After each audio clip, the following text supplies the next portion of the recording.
Now that a document has surfaced that appears to be an officially certified Kenyan birth certificate for Barack Obama, what excuse will prevent responsible officials from properly investigating and adjudging his compliance with the Constitution's eligibility requirements? The manipulative media and others who dismiss the demand for an investigation have relied for evidence on a facsimile of a State of Hawaii certification of live birth published on the Internet. The document contained no facts that indicate the place of birth. Similar Hawaiian certificates of live birth have been known to be issued for births taking place outside the United States. And except he was born on U.S. soil, Obama had no claim to U.S. citizenship at birth because his mother, married to a foreign national, was not of age under the law to transmit citizenship by blood. Neither I nor anyone else can claim that we are sure that a similar facsimile of a purported Kenyan birth certificate is authentic. However, it specifies the hospital in Kenya where he was born. The date on the apparent certified copy appears to coincide with the time during which it might plausibly have been requested as part of Ann Obama's divorce proceeding against Barack Obama Sr.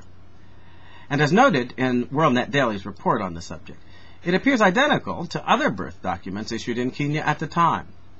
Just as people like me demanded and continue to demand that the birth document on file with the state government of Hawaii be open to scrutiny, so it is essential to seek conclusive verification of the existence or non-existence of the original of the purported Kenyan birth document.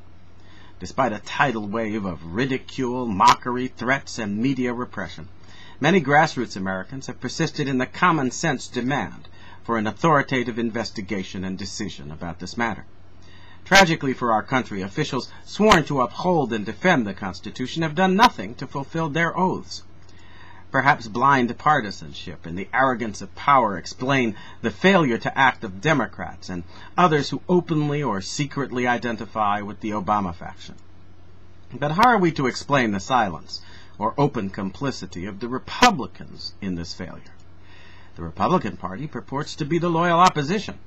Presumably, the loyalty in question is to the Constitution, not to any individual, office, or party established or operating under the Constitution. Yet some Republicans in Congress have responded to inquiries from constituents concerned about this issue, with language implying that constitutional requirements may be ignored if that is the will of the majority in any given election. Others, through indolence, ignorance, cowardice, have simply accepted the inadequate evidence and arrogant dismissals of those who speak for or represent the Obama faction.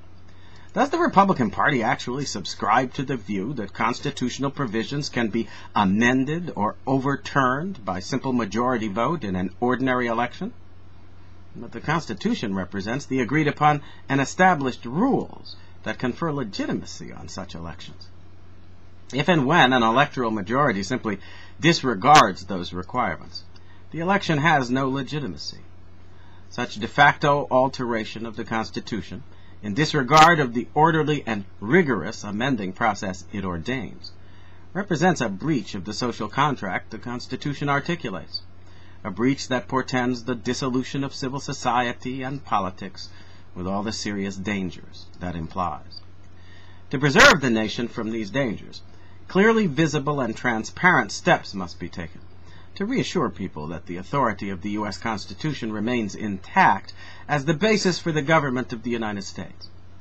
If Republicans continue to remain silent, if they continue to submit to the intimidation of the Obama faction's manipulated media claque, if they continue to allow the perception that the Constitution may be formally and openly disregarded without scrutiny or consequence, they will make clear that they have abandoned their loyalty to the Constitution and their sworn duty to oppose the forces, foreign or domestic, that seek to overthrow it. As one body, the Republican representatives in both the House and the Senate must rise to demand that the facts with regard to Obama's constitutional eligibility for office be investigated, that the resulting evidence be carefully weighed, and that, by a process open to public scrutiny, a fair decision be rendered.